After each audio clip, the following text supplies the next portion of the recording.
Bless all, as well as Barbadians living overseas. Give to us all a vivid sense of your presence, so in moments of prayer, we may humbly lay before you our limitations and seek your purposes for the human race. So, Lord God, what we know not, teach us. What we have not, give us. What we are not, make us. Through Jesus Christ, our Lord. Amen. Say the Lord's Prayer. Our Father, who art in heaven, hallowed be thy name. Thy kingdom come. Thy will be done on earth as it is in heaven. Give us this day our daily bread, and forgive us our trespasses, as we forgive those that trespass against us. And lead us not into temptation, but deliver us from evil. For thine is the kingdom, the power, and the glory, forever and ever. Amen.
This house is in session.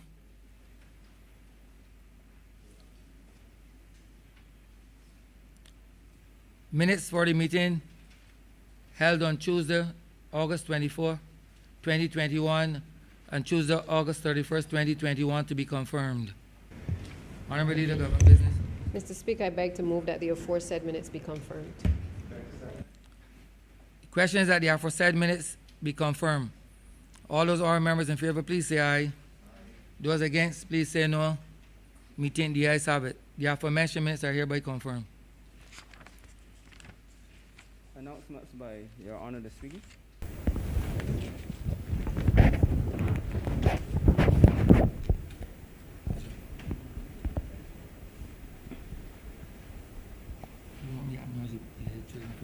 Yeah.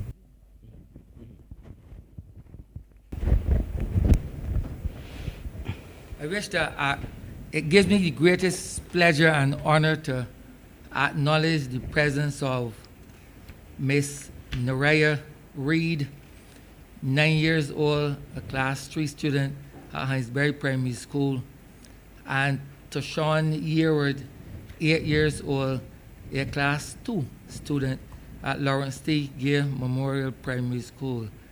I hope the two of you all understand, learn a lot, and enjoy these proceedings and see how the proceedings in relation to young people are conducted in this honorable chamber.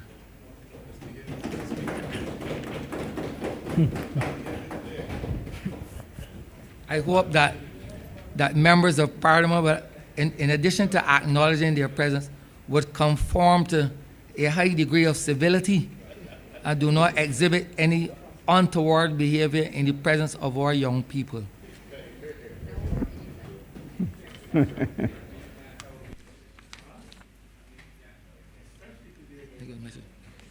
got a message.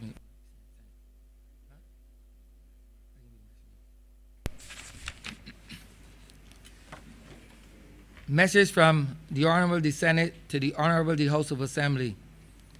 The Honorable the Senate has the honor to extend its compliments to the Honorable the House of Assembly and to reply to the message from the House inviting the Senate to appoint 6 members to a joint select committee on the National Vending Bill 2021. The Honorable the Senate is pleased to appoint Senator the Honorable Miss Lisa R. Cummings, Senator Dr. Lynette P. Holder, Senator Damian R. Sands, and Senator Casual A. Franklin, Senator Julian A. Hunt, and Senator Miss Althea M. Wiggins to constitute the Joint Select Committee with the Honorable the House and to offer every good wish for the deliberations of the committee. Dated the 8th day of September 2021, signed President. I also wish to take this opportunity to inform the Honorable House of the Public Expenditure Scrutiny for Members of Parliament project, a webinar to be conducted between September and October 2021. This is a collaborative effort between the Caribbean Development Bank, the Parliament of Trinidad and Tobago, DOS Group Limited, this Parliament, and the Caribbean Center for Development Administration, CARICAD. This is to present an opportunity to have dynamic conversations on applying core principles of financial oversight and budget management in the region. The first webinar will be conducted on September 29 at 10 a.m. with the topic Financial Oversight. What is it for? I would hope that members of this honorable chamber would use this opportunity to apprise themselves of this important function and be in attendance. Additionally, I think the House is aware that there will be a meeting this afternoon with members from the IMF via Zoom. This is for the Standing Finance Committee. And I would appreciate that this chamber understands and knows that the Standing Finance Committee comprises all members of this honorable chamber with the exception of the Speaker. So I would hope that members would also attend this important topic and seminar and conversation with the IMF. Honorable Leader of the Opposition. Just a point of privilege, Mr. Speaker, and to give you the courtesy of notice that the opposition will not participate in this meeting with the International Monetary Fund. I got notice of this yesterday morning. That's not my complaint. My complaint lies herein. The government of Barbados has been in an arrangement with the International Monetary Fund for the past 3 years plus months. Several engagements with IMF teams have taken place, both physically, actually, and virtually.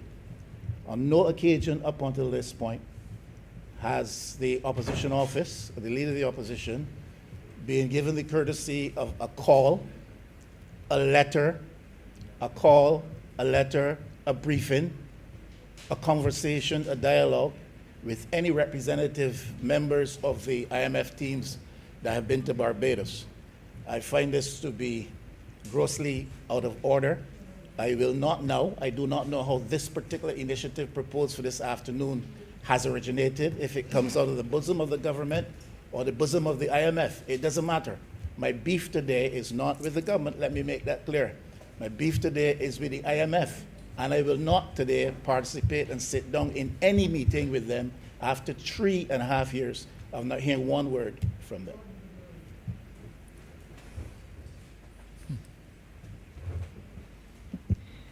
Thank you, Mr. Speaker. I too raise just mainly in response to the Honourable Leader of the Opposition.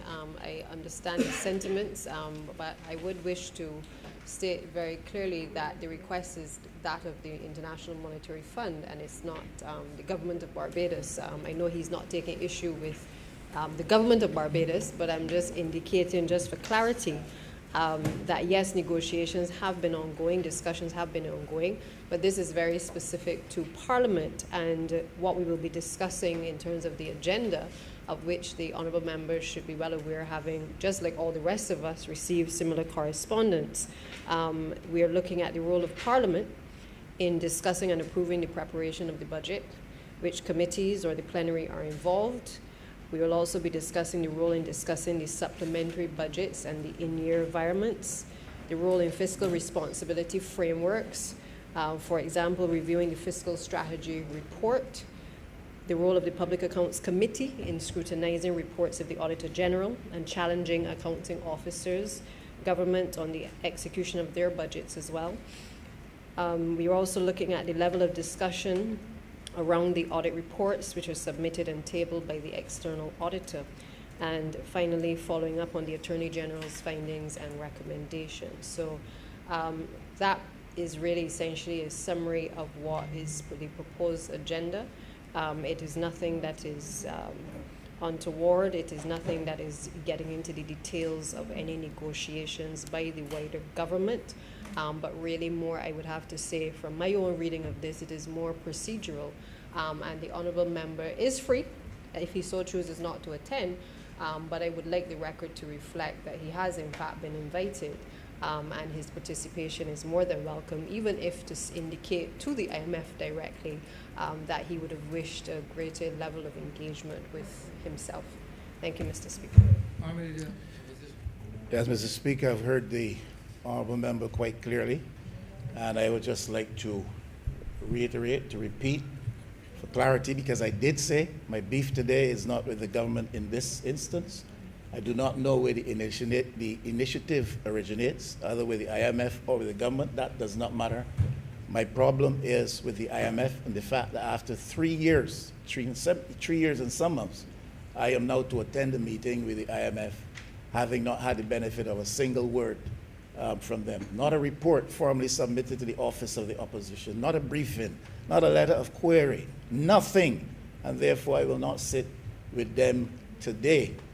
And that has nothing to do with the government. That has to do with the International Monetary Fund itself. This government, if I recollect correctly, has boasted more than once of the privilege it had of interacting with the IMF when in opposition. 3.5 years, and not a single word from anyone representing the IMF here in Barbados. I will not sit with them today. My beef is not with the government in this, it is with them.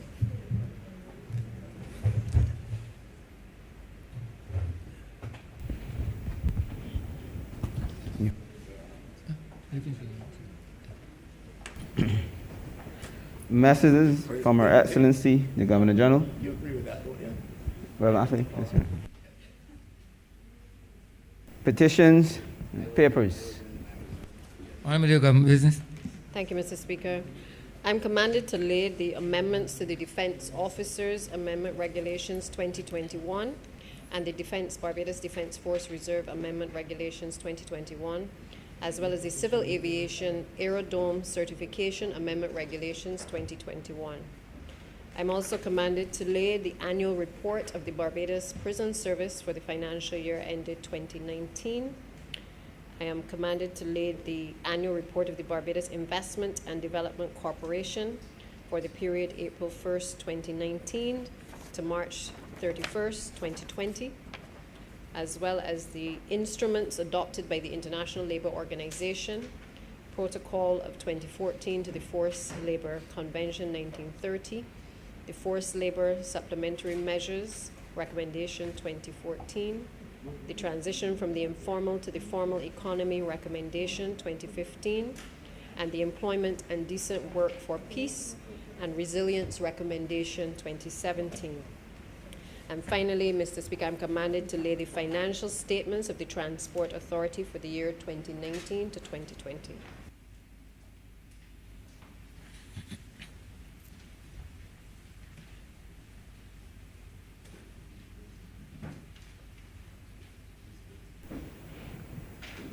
Government notices, private members' notices, notices of questions, first readings of bills. Your Honor.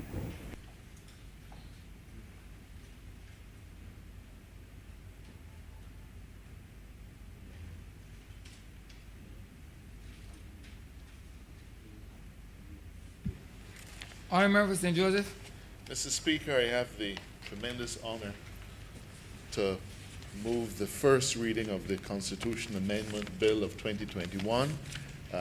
This bill is the bill that will take us to Republican status and represents the beginning of an important moment in our history. Beg to move this bill be read the first time. The question is that the aforementioned bill be read here first time. All those honourable members in favour, please say aye. Aye. Those against, please say no. We think the ayes have it. Speaker, I beg to move the first reading of the Prevention of Corruption Bill 2021. The question is that the aforementioned bill be read here first time. All those honourable members in favour, please say aye. Aye. Those against, please say no. We think the ayes have it.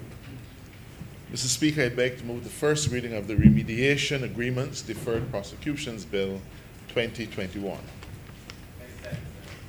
The question is that the aforementioned bill be read here first time. All those honourable members in favour, please say aye. Aye. Those against, please say no. We think the ayes have it. Mr. Speaker, I beg to move the first reading of a further Constitution Amendment Bill 2021. The question is that the aforementioned bill be read here first time. All those honourable members in favour, please say aye. Aye. Those against, please say no. We think the ayes have it.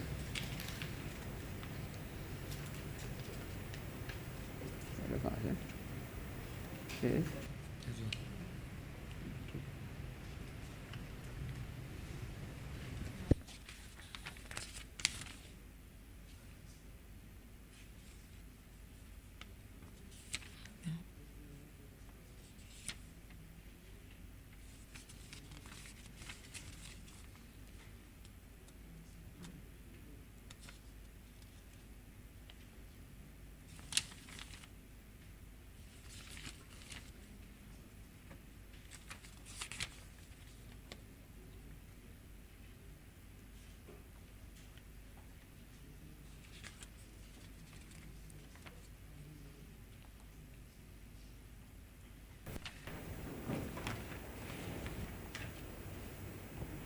Statements by ministers, congratulatory and/or obituary speeches, personal explanations, motions for leave of absence, oral replies to questions, notices of motions for the adjournment of the House on matters of urgent public importance, orders of the day. Honourable Leader of Government Business. Mr. Speaker, I beg to move the suspension of Standing Orders 6, 16, 18, 20, 42, subsection 5, 43, and 44 for the remainder of the day's sitting. The question is that the aforementioned standing orders be suspended for the remainder of the day's sitting. All those honourable members in favour, please say aye. Aye. Those against, please say no. We think the ayes have it. The aforementioned standing orders are hereby suspended for the remainder of the day's sitting. Government business, sir. Government business is the order of the day. Order number 4, sir. In the name of the Honorable Minister of Maritime Affairs and the Blue Economy, to move the second reading of the Facilitation of International Maritime Traffic Bill 2021. Honourable Member St. Michael South. Thank you very much, Mr. Speaker, sir. Of course, it gives me great pleasure, sir, to move this particular bill. Sir, over the course of the next few months and certainly over the course of the next few years, this House will see a significant increase in the amount of bills that will be brought before it, sir, as it relates to shipping. And I think this is important, sir, because it says to the country, it says to the world, it says to us that we are treating seriously to the issues, sir, in shipping that previously were not being treated to. When the Ministry of Maritime Affairs and Blue Economy was created, sir, it was, in a way, an amalgamation of some existing departments. And I think it's important to note that in a lot of cases, sir, as I speak to the wisdom in the PM in creating such a ministry, in many cases, sir, a lot of the entities under the previous ministry, sir, were not given their due. So we had a situation, sir, where markets and fisheries, for example, were under agriculture.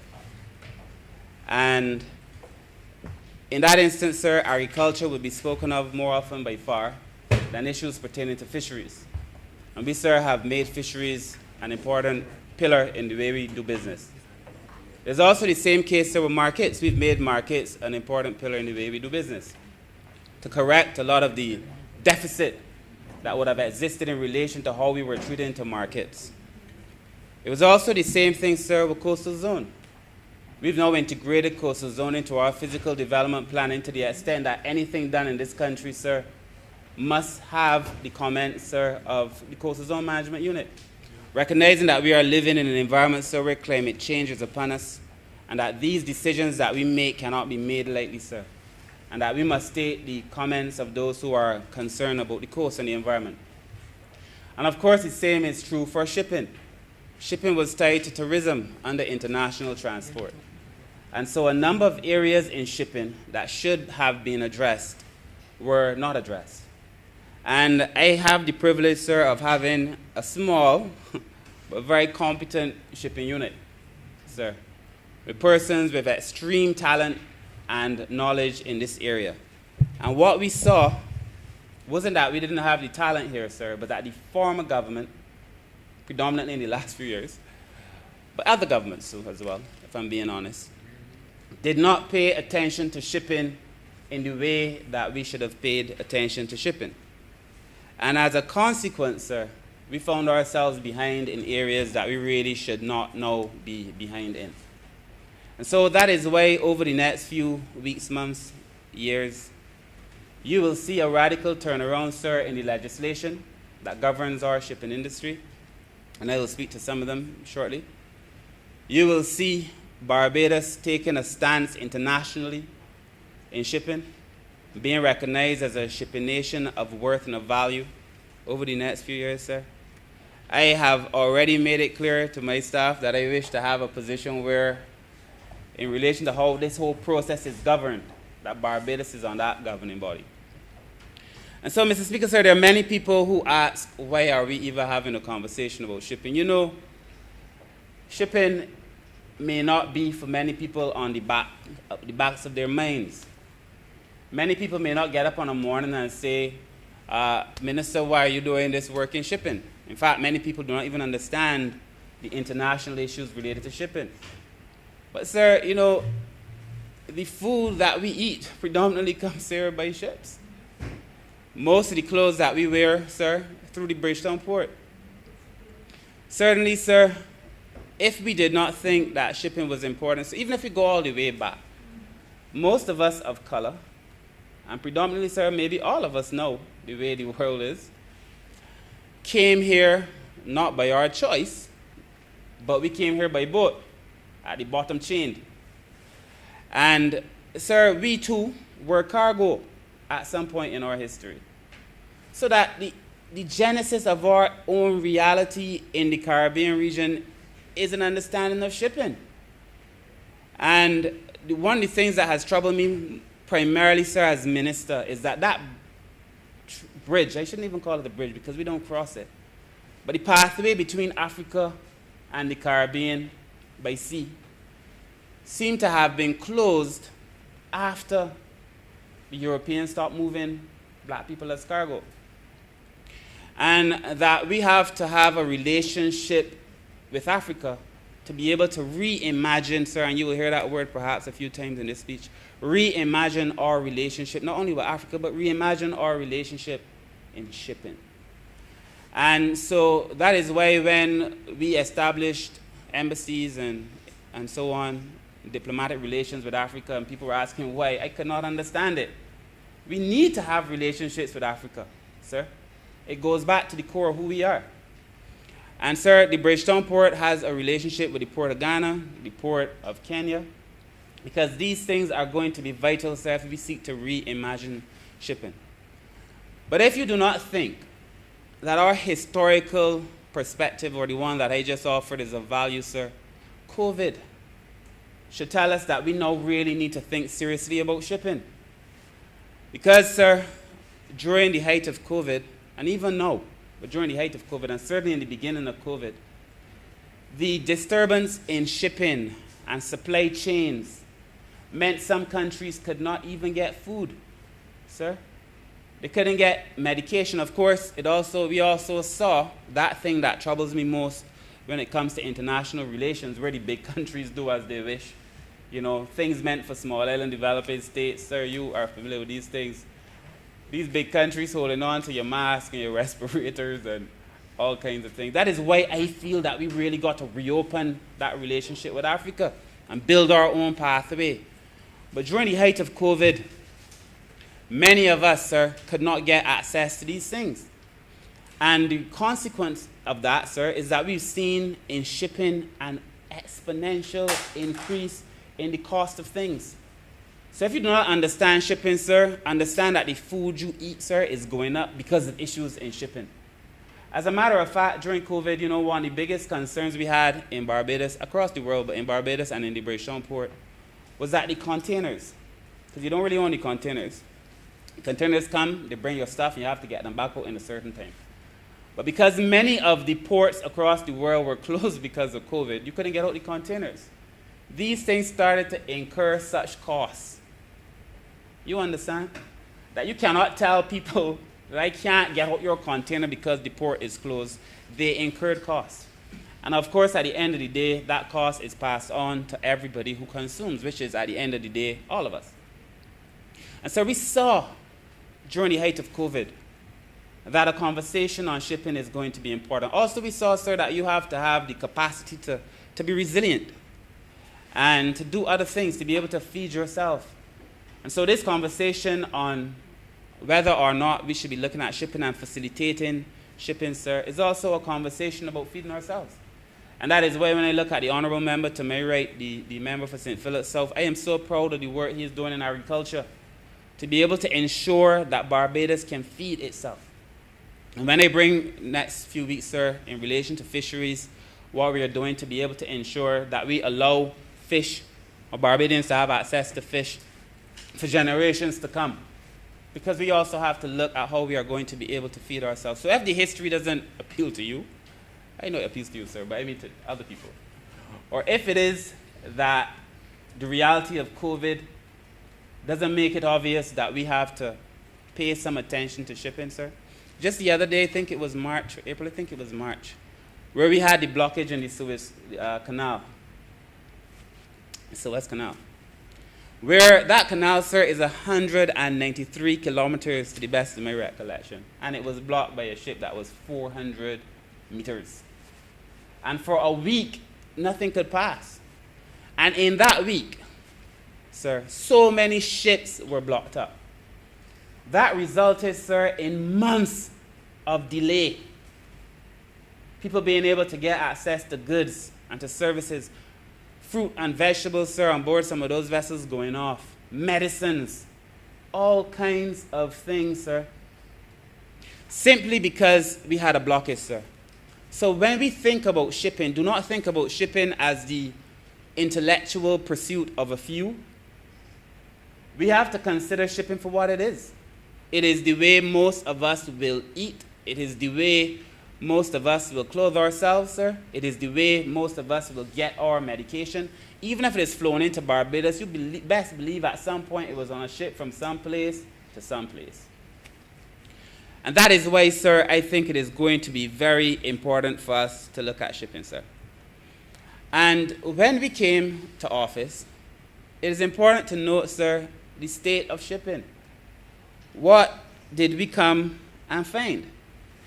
And I say that, sir, recognizing, as I said very early, that this happened for over a number of governments. This is not just happened in the last administration, but it got worse, sir. The neglect was severe. And I was almost in tears from laughter when I heard a person who was on the other side, or trying to be on the other side, didn't work out well for him, but when I heard him suggesting that the International Maritime Organization, sir, which is what all of us who sign on to issues in international shipping are members and are a party to, when he was suggesting, sir, in relation to Barbados and what Barbados is doing, sir, in shipping and our role, that when they stood in England, sir, dealing with the same IMO, the IMO had a reason to suggest that Barbados was not even attending its meetings. We were not even sending enough representation. They could not get a full understanding of the role of Barbados, sir. Again, this was not because of the staff. This is ministerial lack of direction. A tragedy of the highest order, sir. And so when we came into office, we found a situation where it was clear to me and to the staff that we needed to do something to reimagine shipping. And I don't want to say it, sir, in a way that would suggest we are just doing this for doing this sake. I want to know that when a man gets a food, that it comes to his plate at the best possible cost and price. And so we want to be able to make sure people could eat at a reasonable cost, and that Barbadians could live, sir, at a reasonable cost as well. So we were behind, sir, on a number of issues. And Barbados had the privilege, I suppose, of being audited in June 2018. We just come into government. And during the course of that audit, the audit revealed that Barbados was not compliant, I should say, but I normally use the word Barbados failed, but not compliant, or not up to scratch, sir, in about 22 to 23 areas, sir.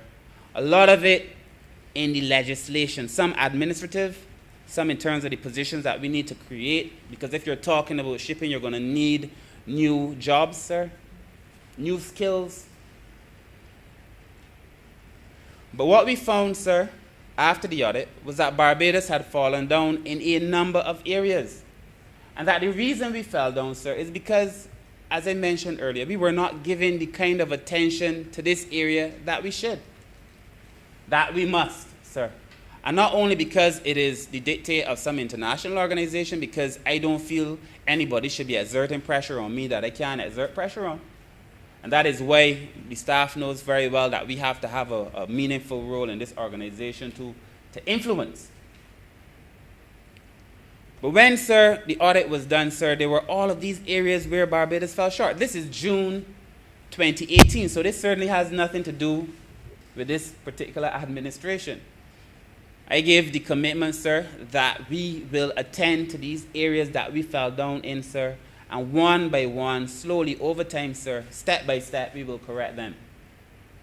And that is what we have been working on, sir, to be able to correct them. In 2020, sir, I took a paper to Cabinet.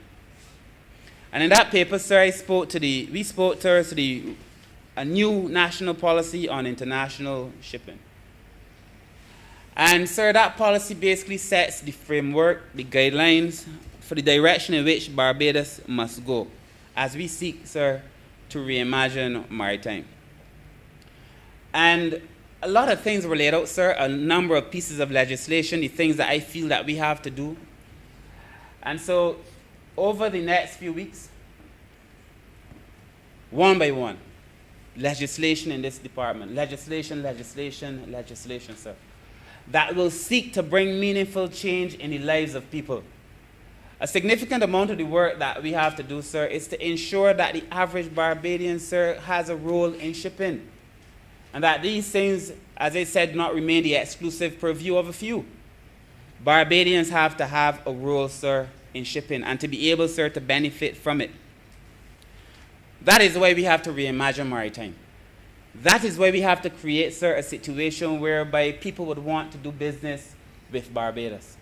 And, sir, overall, if you're going to be reimagining maritime, it has to be that we are able to do it well. Barbados has to become better, more efficient, more cost-effective, a hospitable place for people to be able to do business, sir. And that is the role that the FAL, sir, and the FAL, sir, is just the brief. It's not an acronym, sir. It's just FAL. The Facilitation of International Maritime Traffic is normally referred to as FAL. And that's the role, sir, that the FAL would have to play or help us play, sir. Importantly, as we seek to reimagine maritime. So in 1948, when the International Maritime Organization was created, Barbados, I'm told, joined in 1970. We agreed to a number of things and a number of terms. And like any international organization, sir, you aim to be able to meet because you sign on to these agreements as any international agreement. And your desire, sir, is to be able to meet these agreements, sir, these terms that you would have signed on to be able to make sure that if in the case you are audited, you don't fail, but more importantly, that you create a modern, relevant department on one hand, but ethos and a way and state of doing business in that area. And we signed on too, sir. Barbados did. And we have done for a number of years, sir, the things that we are required to do. My colleagues in cabinet would tell you that very often I'm bringing a paper for the staff to attend a meeting of some kind of the International Maritime Organization. Of some kind. Because your presence, sir, at these things matter. People feel, sir, that when public servants travel or when MPs travel, that we're traveling for traveling's sake. Understand that once you are not at the table, you have no say. The other thing is, sir, once you attend the big meetings, which people call the big meetings, the decision's done made. It is in the working meetings that you really have to have your presence felt. And if Barbados is to be recognized as a powerful maritime nation, sir, we have to be attending these meetings. I was at, I think it was a General Assembly meeting, and I saw, sir, people, I mean, if you see the way people horse traded trying to get a position on this International Maritime Organization, it's almost like bribes. You know, when you go to this meeting, people showing up, they're offering you bags and pens and sugar, all kinds of things to support them in their bid to be on these international things. And the reason that they want to do that, sir, is because, one, it says to the rest of the world that they're a serious nation in maritime, but two, they get to influence decisions. And Barbados must not remain a decision taker. No. We must become decision makers, sir, at the highest level as it relates to shipping.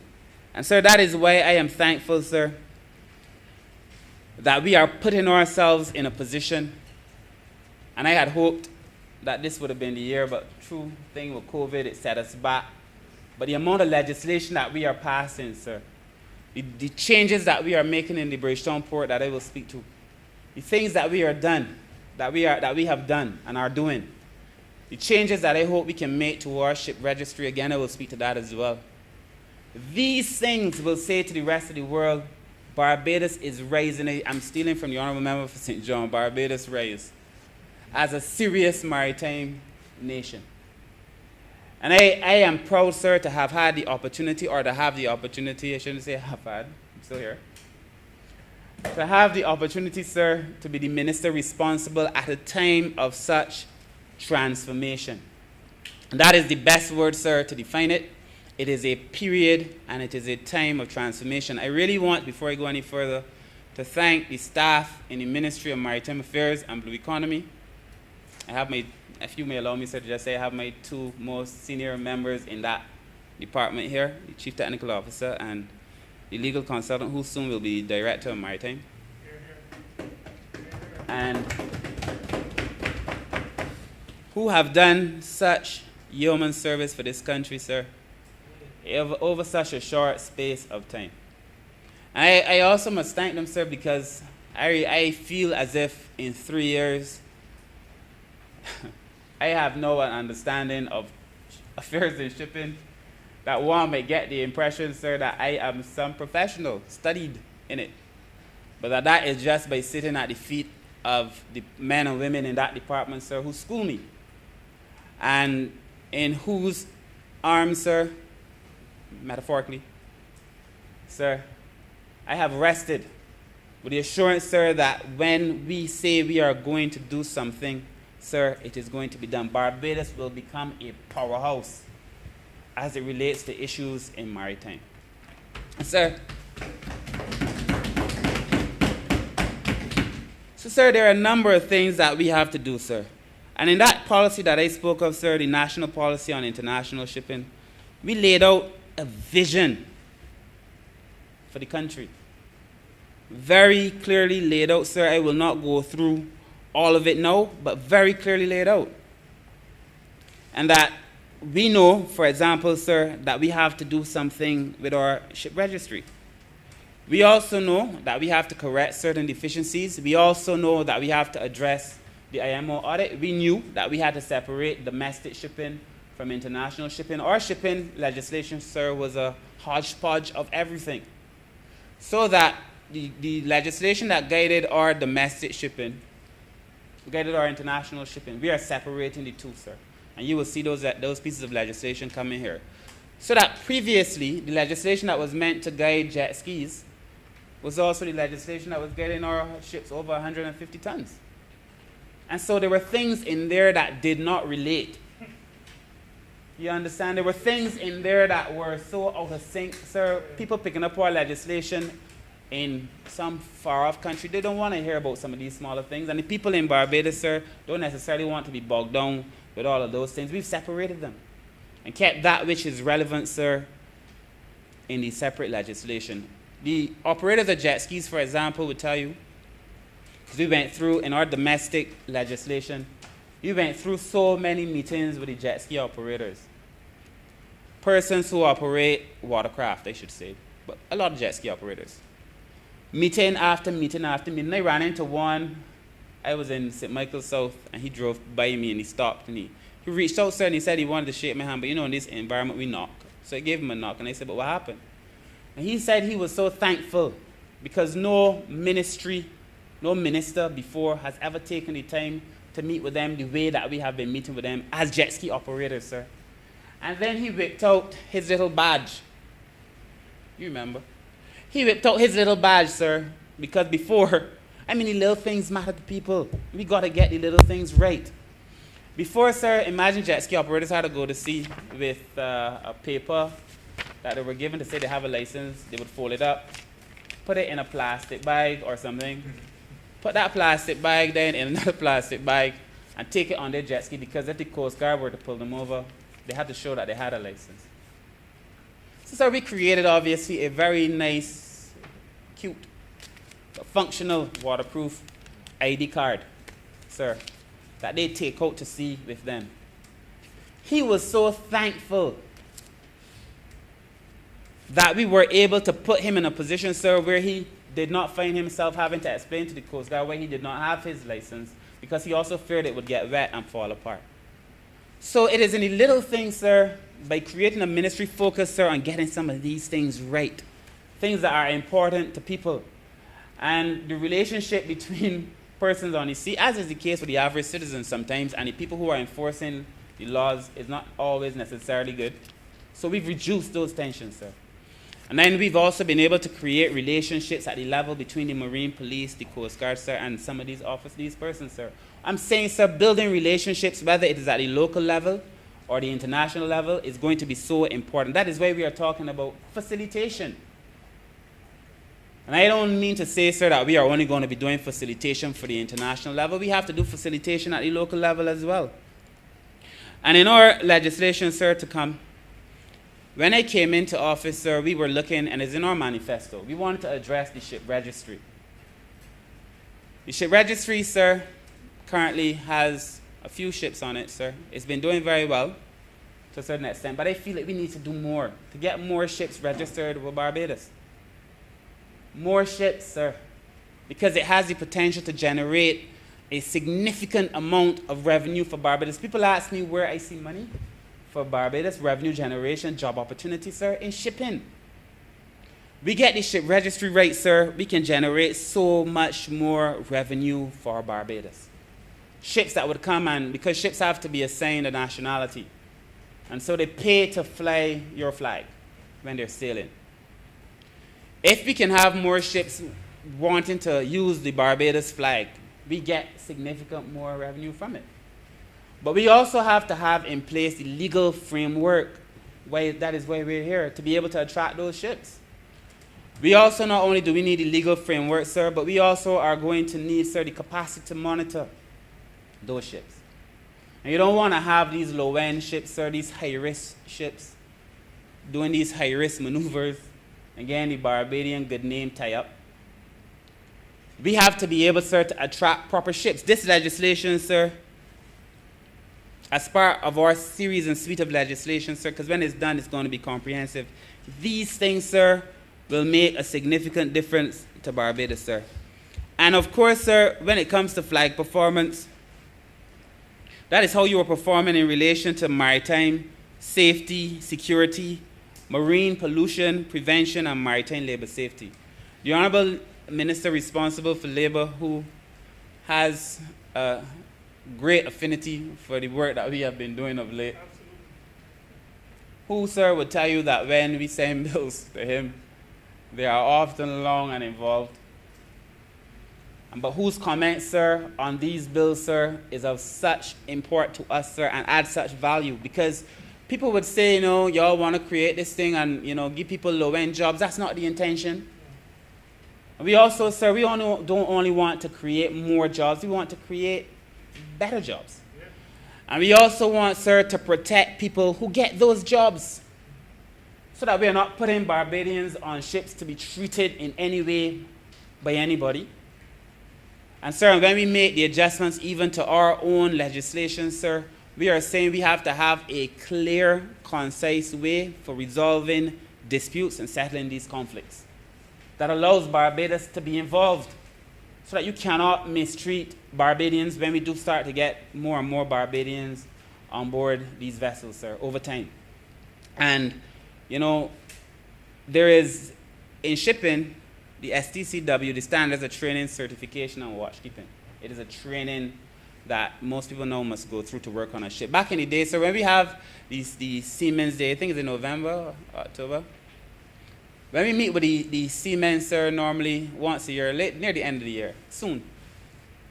And I meet with the older seamen, sir. We did a video called Men of Honor, where we interviewed some of these seamen, sir. I feel this should be required watching for all Barbadians. The Honorable Minister responsible for information, I must have a word with him and have him air these things more frequently. I hear the stories of men in shipping. Current one. To hear these stories, sir, of men involved in shipping. Because the reality is, sir, back in the day, you could leave home. I mean, there were so many, but there was one in particular where the gentleman said, these are elderly gentlemen, but they tell stories of their youth. And in the way that men's eyes tend to sparkle when they remember their glory days, especially as we get down the hill, we talk about the things we were once able to do that we no longer can do. Sir, in shipping. And these men, sir, told stories of going down to the harbor, looking for a job. Some say they left home. They didn't even tell the mother. They know they're going looking for a job. The man say, I got space, we moving now. And so you left home one morning and you on a ship the afternoon time and you gone. That's how it was. And so we had seamen all over Barbados, sir. The constituency that I represent, the St. Michael South, sir, the great constituency of St. Michael South. According to the member for St. Peter, again, the men and women who put me here. Sir, the great constituency of St. Michael South, sir, is loaded with seamen. Men who grew up on the sea because of the proximity of the Bayland area to the sea. And the stories that are told of just the opportunities and how simple it was. And of course, the hardship. And I also feel, sir, as we prepare young people for new employment, I know there's some young people in here, as we prepare young people for employment, sir, I believe this kind of intergenerational exchange of ideas and knowledge is going to be important. Because perhaps in some ways, sir, we've created an environment, sir, where we think things are always easy and they're not. And I've had friends, sir, who've gone away on scholarships in sports, football, a lot of them from the Pine like me. And at the first piece of hardship, because that's how we are, you know, men pack up and come home. And dealing with that, nobody ain't talking to me, so. It's a fact. And we have to get to a point, sir, I mean, I don't want to boy disrespect nobody either, but at the same time, sir, we got to build up a little bit more in our people, too. And to build the kind of strength and the fortitude, sir, to be able to push back on some of these things, and if it really gets overbearing, then you come home. But on these ships, sir, there are going to be jobs, sir, from the STCW training, sir, that we are doing.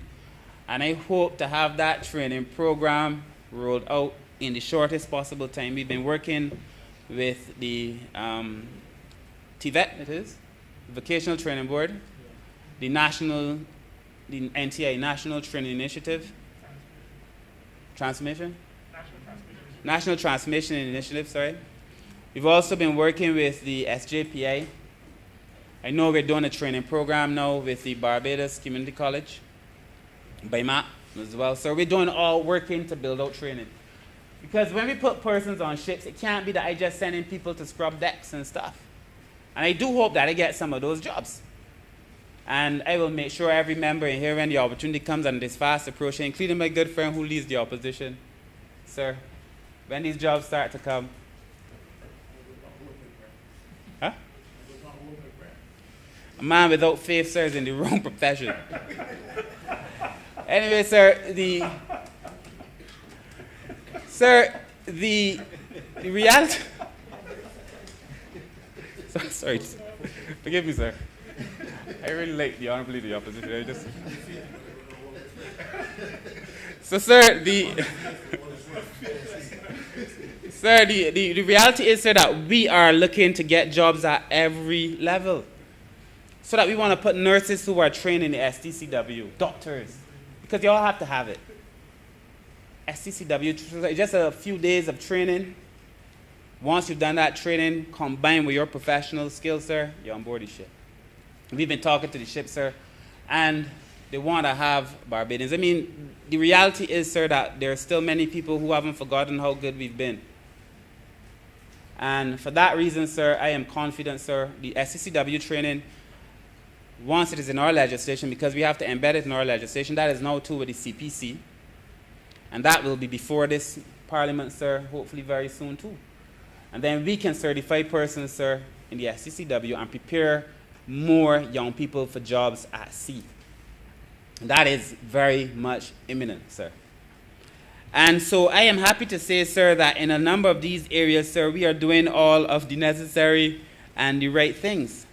And, you know, if you then have, sir, these high-risk profile ships, if you go back to the ship registry, sir, and you have these high-risk ships, then you're going to attract more and more attention, more and more negative attention. You have to be able, sir, to monitor what are the implications for your flag state, sir, for its registry. What are the implications for doing business? What are the implications for doing business, sir? Barbados, in the last doing business index, was ranked at 129 out of 170 countries. It is nothing that one would want to pat, your back about. 129 out of 170 countries. I suspect that is going to change soon. Of course, they're doing some adjustments to the way they do the doing business index. But in trading across borders, which would more reflect issues in maritime and issues in the port, Barbados was ranked at 132 out of 170 countries. So we were worse off. We were bad to start with, but worse off in trade across borders. Worse off. And so there is clearly a need for us to put some focus on issues pertaining to maritime. And I will speak very soon about the things that we are doing, sir, in the Bridgetown port, to be able to add value, sir, and to improve these statistics. But you know, I don't concern myself necessarily with how somebody else rate me. Right, truth. But if the reality is that because of the trade across borders index, trade across borders ranking and rating, it tells me that we are underperforming, and that concerns me. It means that the people who are involved in the area, because that's how they do the evaluation, they send surveys to the people who do business in Barbados. So you're being guided and graded almost by your peers. They're saying that they don't think Barbados is up to scratch. Barbadians are saying they don't think Barbadians are up to scratch. Sir, in this file, sir, which I will go through in some detail, sir, in the file bill, sir, we are putting ourselves in a position whereby when we are graded and evaluated by Barbadians, as is the case now, because we've already set up our single window and some are using it already and telling us already what a difference that it has made already. We know that we will see an improvement, but my concern is not about the rating. It is that I want to be able to do business on behalf of Barbadians at the best possible rate, sir, and in the shortest possible time. And it is going to mean, sir, that we have to learn some new behaviors. There are some things that we took almost for granted, that you could continue to do things the way we've done them. In some cases, we can. Some things we've held on to as sacred, but there are some behaviors, sir, that we're going to have to let go. Some things that are going to have to change. A number of things, sir, in shipping. And just generally, sir, how we do business. And the cost of it sometimes. Overtime cost and these things, sir. That at the end of the day, sir, when you look at the selling price of a product to you, you may, you know, people go overseas and they see something for $10 and then it sells in Barbados for $29, $30. And they think that $10 is profit. But that's hardly often the case. Some cases, of course, because there's some businessmen whose only loyalty is to their bottom line at the expense of poor people. But I'm not speaking about them. At the end of the day, sir, you're dealing with all kinds of costs in between there. How do we keep those costs down? How do we make it practical and reasonable, sir, for people to be able to do business, sir, in Barbados? And when we look at the ships, sir, the ships must be able to fly the flag. And once a ship selects a registry, because they get to select a registry, they want to select one that is reputable, one that can manage it, one that can abide by the IMO conditions, sir. I'm not bringing a bill here on the IMO for the IMO, but I also know that if I want to be able to attract ships to Barbados, that Barbados must find itself in compliance with international standards. Inasmuch, sir, as the Minister for Agriculture and myself are working to make sure that when it comes to being able to export to the EU, we do so by bringing our standards up to international standards too. So that the amount of work that is being done, sir, is significant. And we have to get to the position, sir, whereby we find ourselves in that position. And so this suite of laws that we are bringing, when enacted, will elevate Barbados' reputation as a low-risk profile flag state. That's important. Because once we can do that, we start to attract more business. I can get more jobs for people, sir, for the young people as well. Sir, we would also, sir, be recognized, sir, as an IMO compliant state. So you see this idea about white lists and black lists, we make the white list. I really feel that there has to be some international conversation though still. You know, about if I am good, I am white, and if I am bad, I am black. I don't know how that made me feel in my spirit. You know, I really feel like that has to be a whole conversation in and of itself, but we made the white list. But we come here on a boat full of black people. But we made the white list. Fair enough. We made the IMO's white list, sir. And that would allow us to attract more business as well. And as you know, sir, it is not only Barbados, sir, that will be looking to become a flagship state in the Caribbean. But if we do all these things, sir, we get to separate ourselves from the rest of the Caribbean in some ways.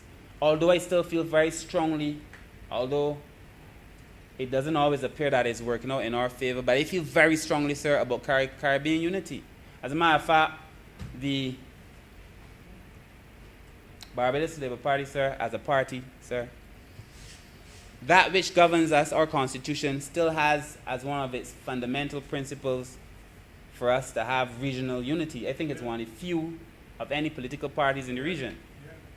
So there's still much of who we are. I still feel very strongly about it. But just because I am with you, sir, it doesn't mean that I don't want to do my best too. Just like among my friends. I want all of us to do well, sir, but you're working extra hard, sir, because you want to be able to perform. And if you do well, and you do well, and if all of us do well, sir, as ministers and as MPs and as Speaker and Prime Minister, sir, and the brilliant job that the acting Prime Minister always does, sir, if all of us do our part well, then all of us rise. And that, sir, is the intention, sir. So we don't have a comprehensive but user-friendly maritime legislative framework for Barbados. And what do I mean by that, sir? I said earlier that our former shipping legislation was a hodgepodge. Everything thrown into one. We're separating it, sir. And very simply, if a vessel is 150 gross tons or below, the vessel will now have to comply with the Common Shipping Domestic Vessels Act and its regulations once that is passed. If the vessel, sir, is 150 tons, well, over 150 gross tons, the vessel will be subject to the IMO's International Labour Organization rules, sir. Very clear. It's very simple, and it's very clear. Based on your tonnage, you are either going to be subjected to our domestic legislations or that govern the domestic shipping regulations and laws, or you're going to be subjected, sir, to the ones that governs the international shipping. We will also have, sir, the Merchant Seafarers Act, which is coming. The Marine Transport Emissions Control Act, sir, which is also coming. Look, I am very concerned, sir, about marine pollution. And why am I relating that in relation to this FAL bill? Because once FAL is enacted, sir, the speed at which we are able to do transactions in the port, in Barbados and so on, is much faster. If it could get you in and out when you are polluting, first of all, we need to get down the pollution. We have to find a way to decarbonize these ships. But if you spend less time, then obviously you're doing less polluting. And, sir, we have to be able to move these ships a lot faster through the Bridgetown port, through Barbados' waters. So we will have, sir, the Shipping Domestic Vessels Suite of Laws, the Merchant Shipping Seafarers Suite of Laws, the Marine Transport Emissions Control Suite of Laws, sir. Just to start. Just to start. So I am correcting, sir, through the work of the ministry, sir, a number of existing wrongs. We came to right to wrong, sir. And if we are going to reimagine maritime, sir, these are the things that we have to be able to say that we are doing on the international stage. And there will be a debate that we will have here when I bring the domestic shipping legislation, sir, that will speak to all things domestic. The FAL, sir, I'm just hinting at them now, but the FAL, sir, obviously is part of our international portfolio in a way. Still local, but dealing with the ships that call to our port. And, sir, it is for this reason, sir, that we have asked, and we're working on having what we call the accessions to a number of international conventions. We have to do it. Again, once you're being audited and people say it's like, human rights, you may say you are supporting human rights, but you won't sign on to any of them. Well, why hasn't Barbados acceded to some of these things? And there are significant numbers. And, sir, I've sent that to Foreign Affairs for comments. It'll be sent to the SG for comments. And very soon, Barbados will accede to a number of these things, sir, provided that Foreign Affairs and the SG's office agree. And then there's some work, sir, that we have to do with the continuous zone, the contiguous zone, sir, the continental shelf, the EEZ, territorial waters. Coast Guard has already told us that once we get the contiguous zone in place, it becomes easier for them to enforce legislation, sir. So when I start bringing all of these bits and pieces of legislation, sir, it is like a puzzle that we are slowly piecing together. So much work has been done in this space in the last few years, sir. So much work has been done in this shipping space, sir, as we build the legislative architecture that is necessary to be able to do the work that we are duty-bound to do. And, sir, let me move on, sir, to the FAL. Specifically, sir, as it relates to the FAL, sir, again, remember FAL is not an acronym of any kind, but it's just basically speaking to facilitation. When we look, sir, at the FAL, The purpose of this legislation that I have before the House is to give effect to the IMO's Convention on Facilitation of International Maritime Traffic 1965. The main objective, sir, is to ensure that we have the most efficient maritime transport possible, facilitating the smooth transit of ship, cargo, passengers, and crew. So we want to be able to facilitate effectively everything basically that we do in relation to shipping. Sir, while this is a mandatory requirement, and it is important to note that it is mandatory because it's something that we signed on to do and we must do. I must also tell you, sir, that while other countries in the region, sir, are working on a single window as we are, no other country yet has been able to put it into legislation. Barbados will be the first country in the region, sir, to have put this into legislation, to have done this amount of work, sir, to have been so creative in their imagination as to how it should look, sir, to the extent that other countries have heard that we are working on our legislation and they want to see our draft to help them to build out their own draft, sir. So that Barbados becomes the first, sir. We've gone from a position where we were behind to a position where we are exhibiting leadership in this space, sir. So Barbados will become the first. And the way that we have imagined it, sir, as part of our single window, sir, because you have to create a single window. And the reality is now that when ships call to port, they have to submit documentation by paper. They submit documentation, sir, by paper. And they have to submit that documentation to a number of different people, to the port, to customs in Barbados, I think to JRCC2, health, just over and over, and these are lots and lots of things, But when we create these single windows, sir, as part of our file reach out, sir, you submit the intention when we get there, we're working to there, so you submit one time. The ships come, there's a single window, it's electronic, they submit one time, and it is sent to the various agencies, sir, the bits and pieces of information that they need. It then becomes a facilitation of business. That's why it's called FAL. Because it facilitates business, sir. It makes business faster. It makes it easier. It is the way to go, even outside of this. Sir, the Cabinet of Barbados, before COVID, before we had any idea COVID was coming, didn't we all agree to do our work electronically? And I remember, sir, when I used to work with other ministers, either as a public servant or as an officer in the pipeline helping out my friend. I remember cabinet days, people walking with big folders, even as we began. And you would have to print one cabinet paper. I can't remember how many times, but you'd have to print it, I think, for all the ministers and a couple extra copies. One cabinet paper. Wastage, wasting paper, wasting time, wasting public servants' time, increasing costs, and so on. And then at the end of the day, with all these things, some people who are very well disciplined, sir, have them kept in their libraries. But electronically, one time, you do it, you send the email, and everybody gets it. So what we're doing, sir, is facilitating the international maritime traffic, sir. It's going to make life a lot easier for all of us. In Barbados, sir, you would know, we have work, sir, that we continue to do with the Joint Regional Communication Center, JRCC. And as a safety precaution, we send the ACIS and the APIS, the Advanced Passenger Information System and the Advanced Cargo Information System. That information goes to JRCC as part of security. While we are working to test the single window, I feel it is critical and important that we do not tamper with that. Not for now. So we will have the information because we have a year of to be able to transition, and I do not want to meddle with that and get it wrong. So over the next few months, we're going to fine-tune it, sir, so some information goes to JRCC and the rest will go to our single window, but invariably it will go to JRCC, then to the various agencies. Ships will submit one time.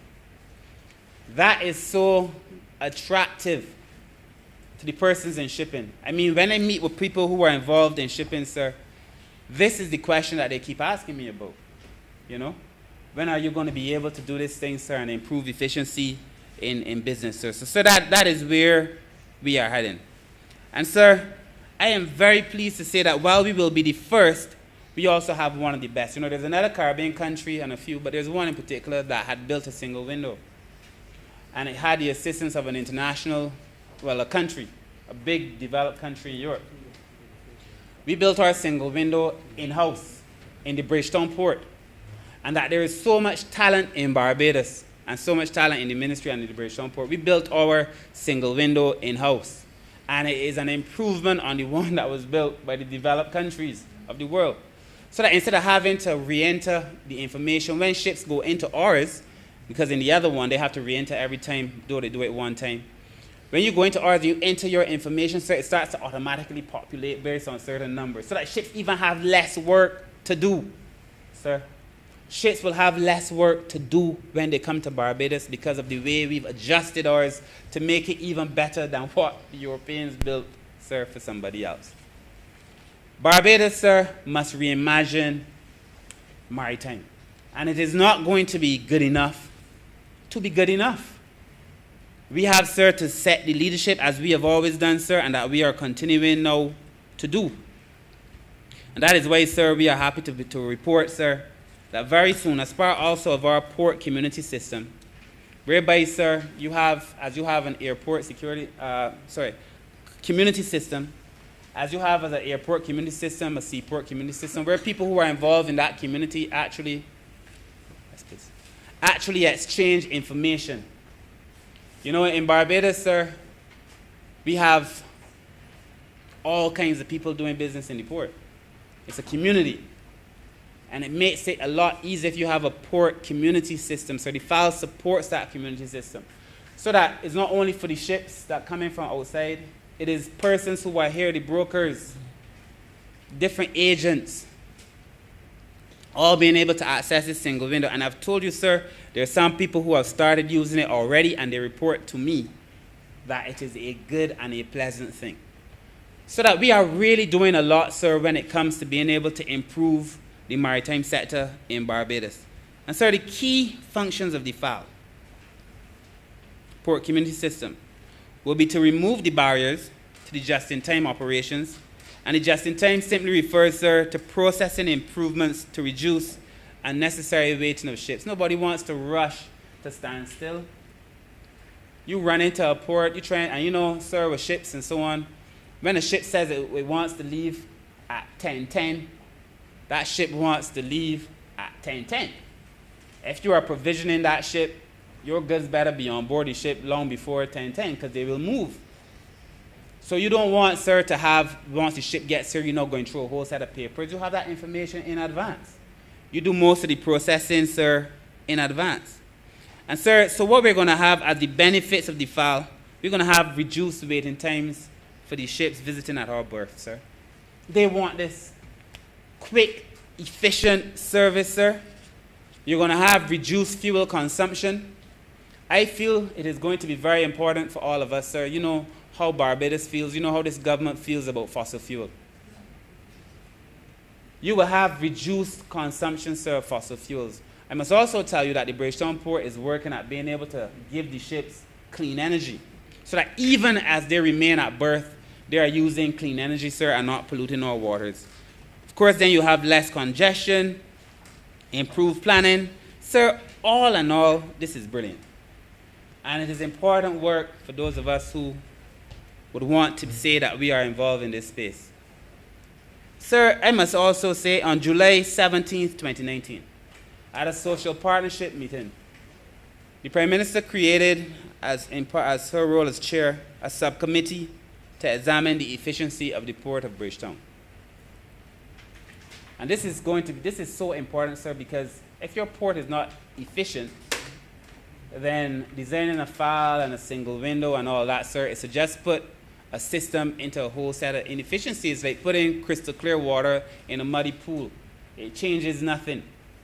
And so we have to become more efficient in the port. So, sir, the first set of actions taken, sir, were meant to, over a 24-month period, to improve the performance of the Bridgetown Port. Over a 24-month period. Sir, some of the things that we saw in that 24-month period, I chair this social partnership subcommittee, sir. On it, we have representatives from the private sector being in shipping. We have representatives, sir, from health, immigration, customs. It is a system, sir, that everybody who's involved in the port working to make sure that we become a lot more efficient. And we have seen significant gains. We have members from the Taxi Association, the Chamber of Commerce, the Barbados Manufacturers Association. I mean, it is a comprehensive review of the way we are doing business, because you cannot make policy in isolation, and you certainly will not make sustainable change on your own. And if you understand anything about organizational behavior, if you have systems that are overly bureaucratic, sir, then it serves to stifle not only the product, but the persons who are producing as well. And that is why, sir, we have been working to make sure that we do a much better job than the work that was being previously done. So we developed the single window as part of it, sir. Sir, we also had in the port the development and design, sir, of, and I should have said, sir, we are going to work with JRCC because the port's efficiency and technological capacity is such that they could lend value and add value to other people. So while JRCC will receive the information first, the port will be working with JRCC to make sure that they're in a position, sir, to be ready when the time comes. We also set up an online establishment, sir, to allow people, sir, to come and jointly inspect cargo. So before you would have customs going one day, the port another day, port health then another day, so that you were delaying. We now created a joint inspection, sir. And to facilitate even further, a lot of that is using technology. Thank you so much. A lot of that is using technology, so that they now stand from their iPads, their tablets, and do what they previously could not, because they would have to leave physically the office and go and do these inspections. Sir, now we're doing a lot of that online. Being able to reduce, sir, the turnaround time significantly. We're paying for goods and services online. During the height of COVID, we were doing a lot of business online. And I think, sir, this is really the way to go as well. We're going to be securing some financing from CDB to help build out our port community system. The Bridgetown Port, sir, traditionally has been an area in which Barbados could feel proud. But I must say, I have never been more proud of any agency, sir, than I am now of the port, in relation to the work that they have done to make themselves leaner and greener over the last few years. I'm also extremely proud, sir, of the staff in the Bridgetown Port. And never must we forget that they were the ones who put themselves on the front line at a time when many people were too petrified at the thought of COVID to leave their houses. These men and these women were going to work in the daytime and in the nighttime to be able to help facilitate, sir, business in Barbados, sir. And when we came into office, because FAL is also about looking at security. When we came into office, sir, there were 52 cameras in the Bridgetown Port. 52. Of those 52 cameras, sir, 22 were not working when we came into office. We currently now have, so 22 minus 52 is what, 30? We currently now have 88 views in the Bridgetown Port, sir. Currently. Phase 2, which is being implemented now, will see an additional 117 cameras being put in the Bridgetown Port, sir. So we are talking about where we had 30 cameras, we will have approximately 200 cameras in the Bridgetown Port. Tell me that we are not taking security seriously, sir. So with those 200 or most cameras, sir, in the Bridgetown Port, I can easily say to you, sir, that we will have probably the most advanced monitoring and tracking system utilizing artificial intelligence to produce the kind of analytics, sir, that would allow us to optimize security and general operations. In fact, sir, there was an operation done in the port. I won't get into the details of it. But using this kind of technology, sir, we're able to track movement in the still of the night, sir. Capture people up to all kinds of things that they should not be up to in the middle of the night. But what it tells me is that these are the things that were happening before we introduced this kind of artificial intelligence, sir. Those men were brought before the court. We ain't playing. Those men, sir, were brought before the court. And some of the things, sir, that people were doing as part of this, sir, because our new scanner was able to pick up contraband in a tank. Before the new scanner that we bought, the port bought a scanner for $20 million. Since we came into office, that scanner was able to pick up the contraband in a tank, in a container, that previously we could not have picked up.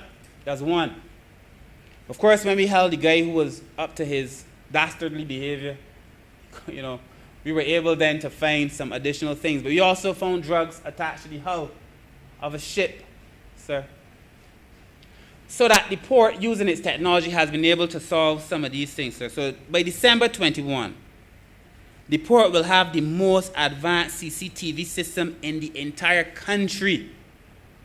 The most advanced CCTV system in the entire country.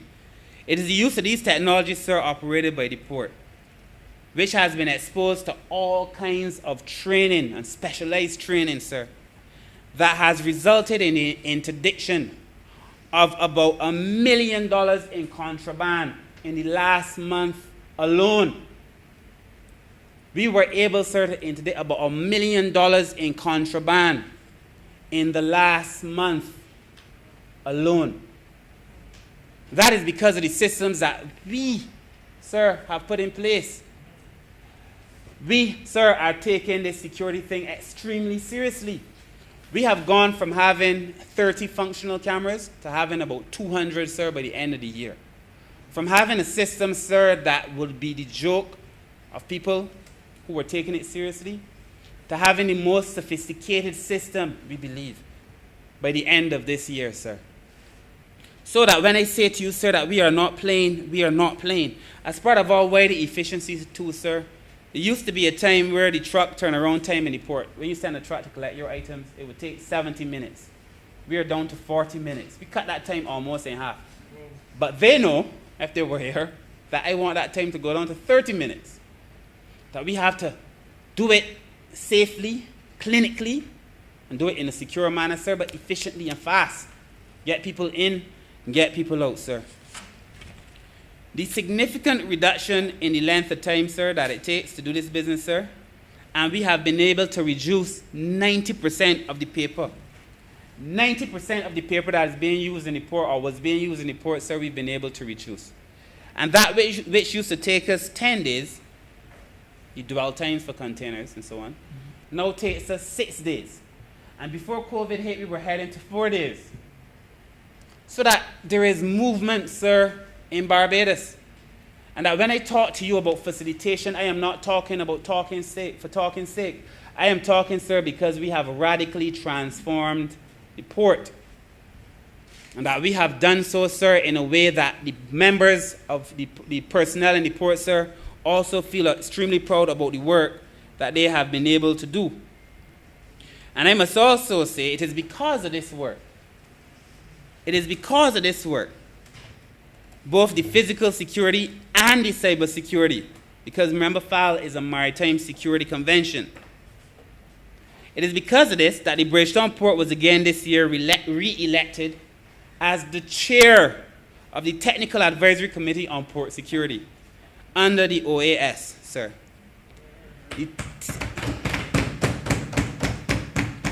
And they have asked the port to come and do a presentation on the work that we are doing in the Bridgetown Port, not only for the Caribbean, but for all of the members of the OAS. So that in every manner, in every regard, we have not only treated seriously to security, we have also treated seriously to training, and invariably and ultimately to efficiency. So if we go through the terms of the file, sir. As with any bill, Clause 1 cites the Act as the facilitation of maritime international traffic. In Clause 2, sir, we list the definitions and terms of use in the bill. Clause 4, sir, will specify that the Act shall apply to all passenger and cargo ships that are of coastal and non-coastal states, the governments of which are party to the convention. So we're also going to be establishing a national maritime transport facilitation program for standard setting, sir. It is going to be so important as we do all this work, sir. You have to set standards, and vision. They say that if you don't know where you're going, any road will take you there. But we can't take any road because we have to know where we are going. And so we are setting this maritime transport facilitation program for standard setting in relation to the formalities, documentary requirements, the procedures which should be applied on the arrival, stay, and departure of ships. And that maritime facilitation program, sir, will set the standard, as I said. But it will look at things in relation to the ship, the crew, the passengers, baggage and cargo, freight, containers, goods, human remains. Sir, we have to harmonize the formalities, sir. Create, as we have already started to do, a paperless system. These are the things, sir, that we are hoping to achieve in this bill before this House, sir. And there can be nothing, sir, I suppose, but praise for the staff in the ministry, sir, who've done the work, and for the port who will continue to execute this work. Sir, beyond the program, we have also to create a national maritime transport facilitation committee to help develop that program. Persons who have the know-how, sir, to help us build out a serious maritime program, sir, as we reimagine maritime. And I said as I began, sir, that I strongly believe, I really do, that our work in the maritime space, sir, could be that next frontier of growth and development for Barbados, sir. I really do. And, of course, because our architecture was so underdeveloped, it is going to be important to build the architecture as we are now doing in relation, sir, to as well as we build the institutional capacity, as well as we build the physical institutions, sir, to be able to do that work. Clause 8, sir, of the bill will speak to the functions of the Barbados port in relation to the maritime single window. And the port will be responsible, as it stands, for upgrading, for maintaining the single window, but we will work with GRCC now to do so, sir. And it also will look at establishing and maintaining a monitoring, review, and evaluation mechanism, sir, for the ships that are arriving, staying, departing from the port. We are making it so easy to do business in Barbados. And at the same time, as I've gone through some lengths in this presentation to explain, we are not compromising security when we do so. We, sir, would also be applying the principles of efficiency, security, and convenience, treating humanely, because this is very important. You got to treat people right. Treating humanely and protecting passengers, crew, seafarers, stowaways who are on board ships engaged in an international voyage or staying in and departing from the port. So that when a man is on board the port, even if he is a stowaway, you have to treat humanely to that person, sir. I must say, when I was reviewing the file, every now and then my mind kept racing to slavery. The truth is true. I couldn't separate my mind from just thinking about slavery all the time. My mind kept going back to people being moved in the most inhumane conditions as cargo. And that there's still some cases, sir, where people try to treat to other people, well, not so blatantly most of the time, but sometimes, but treat to people as if they are nothing more than cargo. And that we are making sure, sir, that we treat humanely to people, all kinds of people, sir, when they're on board the ship. When we bring the seafarers legislation and we go through the details, sir, of that. You know, the Honorable Member for St. Peter, he's probably there waiting, can't wait, sir, to have it. But when we look at what we're doing for people, for seafarers, for Barbadians who will be on board those ships, all of which I can't get into today, sir.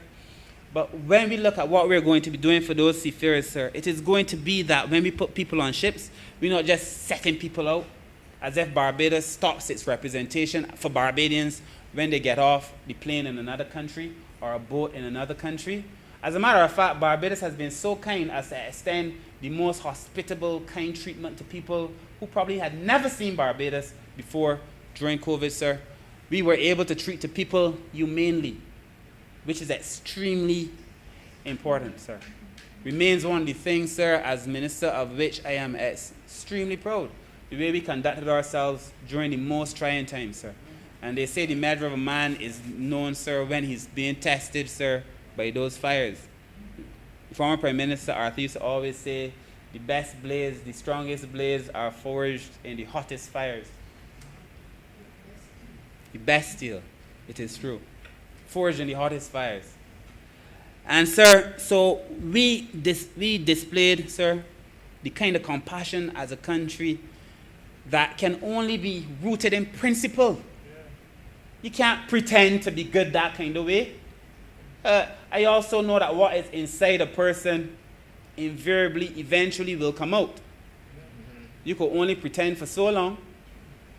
And the way we conducted ourselves, sir, at the beginning and the middle and even now during COVID tells me that Barbados is a principle-driven nation driven by a principle-driven government. That is what it tells me, sir. And sir, we approach this whole process, sir, fearless and fair. Treating to people not as cargo, but as people. And making some important determinations, sir, that some people probably did not fully understand, sir, at the time, sir, but in retrospect, sir, hopefully they appreciate the actions that the government was taking, sir. Clause 11 of the bill, sir, specifies the documents as outlined in the FAL Convention. I said to you before, sir, this is in the second schedule. I said to you, sir, that there are a number of documents that have to be submitted one by one by one. And what we are doing, sir, is creating a system where you just submit one time. And everything is done. And this lists the documents, sir, that will be necessary.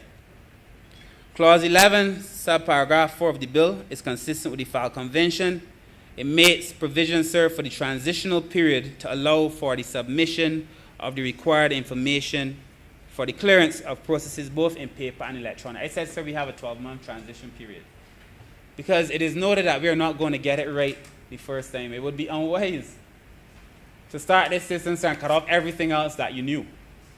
That is what happens, sir, when young people sometimes don't have regard for older knowledge. You get a little information, sir, and you cut off everything else that somebody else could know. I remember, sir, I was driving through St. Andrew before I knew the honorable member for St. Andrew so personally.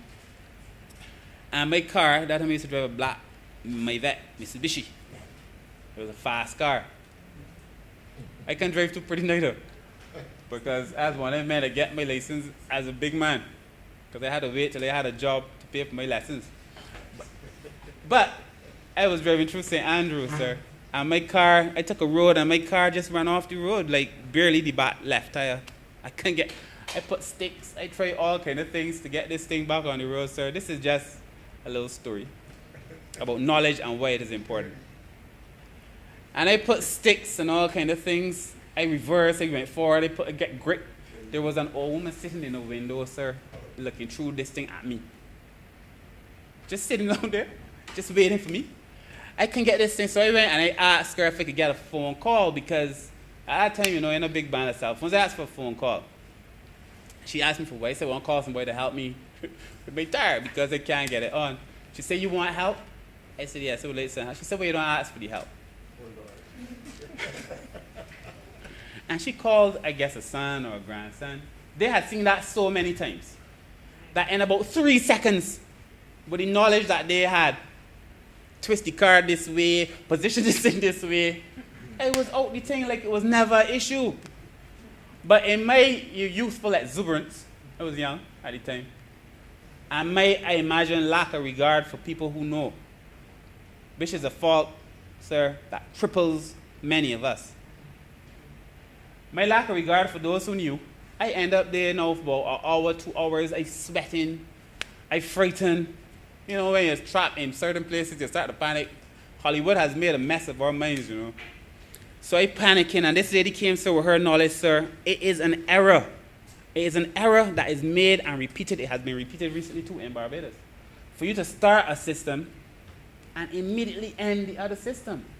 You then shut off yourself from all of the old capacity, all of the old know-how. No matter what new know-how you get, sir, you can always benefit from those who were there before you. And I want to take advantage of that transitional period, sir, to allow me to work with the people who have the knowledge in that space, to be able to move from having to spend 2 and 3 hours trying to figure out something for people who know, come and solve it for me in 4 and 5 seconds. That is why, sir, I have chosen to take advantage of this transitional period. And I'm pretty sure in their wisdom, too, that is why it is in the bill. Clause 12 and 14 of the bill provides for the provisional clearance to be issued to a ship who submits the documents. This is, in essence, a virtual clearance. So that when I say that we are facilitating, sir, it is really just about being able to facilitate. The bill is what it is. It is about being able to facilitate these transactions, sir, in a manner, sir, that would allow us to be able to do business a lot faster than we have done business, sir. As it relates to just-in-time, I spoke about that earlier, but you want to be able to process, verify these documents, sir, and have them reviewed and accepted by the entities, sir, so that ships don't come and have to stick up. You know, like sometimes when you see people hustling past you in traffic and they get by the roundabout, and you ask yourself, but why are you wasting your time? So this is to make sure that the roundabout is clear. When the ships come in, sir, and they have places to go, I want them to say, when I come to Barbados, I know that I will submit my things online before. I know when I get to Barbados, I will be processed quickly, and I know I can go on my merry way. I know when I come to Barbados, that Barbados is so in tune with the work that we have to do that I also want to hire more Barbadians on board my ship. Clause 13 of the bill, sir, allows for the submissions of the documents on actual arrival as well.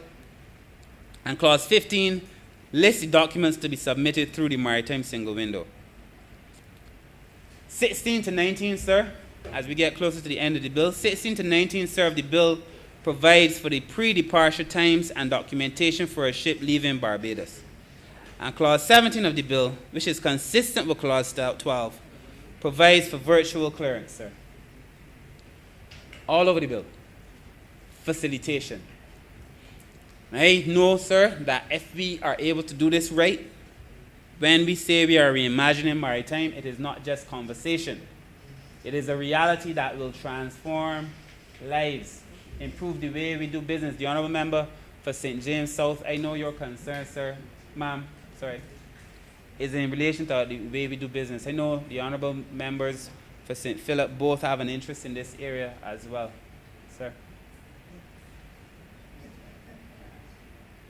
There is no doubt in my mind that in what we are doing here, sir, we are creating significant opportunity for people. When I think of the magnitude of the entire thing, the amount of opportunity that we will be creating for people, sir, the amount of wrongs that we are righting in this maritime space, sir. Clause 20, sir, of the bill penalizes the failure to submit pre-arrival and pre-departure documents. The maximum penalty is $200,000. So if the ships want to come, you got to submit your documents too. If you don't, because I've put in place all these things for you, you can't, they ain't here for style either, you got to use them too. And if you don't want to use what we put in place, in keeping with what other jurisdictions have done, pay me some money, $200,000. Then the bill, sir, goes on to deal with further documentary matters between 21 to 23. Between 24 to 26, it addresses the submission requirements for arriving and departing cruise vessels. So we're addressing cruise as well. Between 27 and 32, it details the regime in alignment with the file for clearance of arrival and passengers and crew. And Clause 31 in particular incorporates the human element, sir. In Clause 33, we will be penalizing persons for submitting improper documentation or falsifying documentation, sir. Anybody who makes a false declaration, sir, when they come to Barbados, sir, will have to pay tremendous penalties in relation to this bill. Because we will not be condoning any attempt to commit either fraud. And of course, sir, we will also be penalizing, if it's a genuine error, it's a genuine error. And you got to apply The PM often says, apply your heart, common sense. But we have, sir, to be able to make sure that we could determine, the faults for the chickens. We will provide for dispute settlement, sir. The bill allows the minister to make regulations as necessary. And at clause 41, it considers the other amendments that we have to make, sir, to make this bill a reality. Clause 42 states that this act shall come into operation, sir, by proclamation.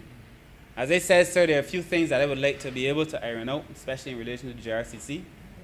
I know you also have some time as well to be able to do it, but we will proclaim this bill hopefully very soon.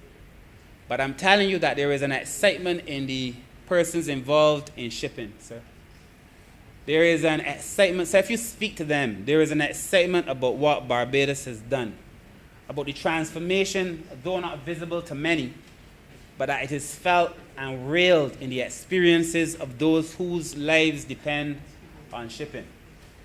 It is clear to me, sir, that in doing this bill, this file, in relation to the other things that we are doing, sir, we have reimagined maritime. We've done so, sir, in a way that is safe and in a way that is secure. We have created the efficiencies, sir, that are necessary for people to be able to live in this country. We have made sure, sir, that we've been compliant with the IMO, the International Maritime Organization. I've told you that I have no intention of being a decision taker only, and that Barbados must find itself involved more seriously at the level, I hope, of the General Assembly and the General Council to influence also what happens, sir, as we go forward, sir. I've also said during the course of this conversation that the facilitation that we are doing is not only for international agencies and ships and countries, but that we are doing the same kind of facilitation in the port for the local agents and for the people. And that we have been a government that listens, sir. When it became clear to me that some persons were complaining about the containers and the barrels in the port, we said, well, look, let the people go back and look at the things.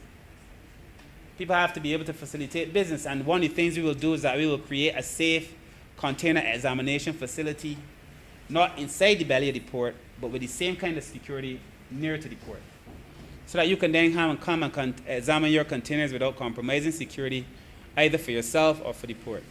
So overall, sir, I wish to say, sir, that as part of a large suite of legislation, sir, this being the first, but with many to come, I hope that the CPC, I know, because it is not only the Ministry of Maritime that is busy working, they're all busy working. I suspect the CPC has never seen this level of work yet. The amount of bills that are coming out of this government, sir. But I do hope to have mine before the Parliament of Barbados very soon, sir.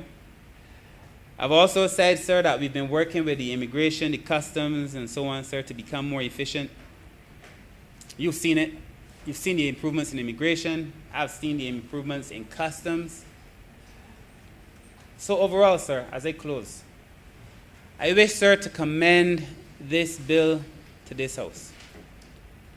I wish to say, sir, that I want to thank the staff in the Ministry of Maritime Affairs and Blue Economy who have worked so assiduously to get this bill here, and we'll be getting other things before the public. I want to thank those who are stakeholders, whether here or overseas, for being able to work with us the way that they have worked with us over the last few years, sir.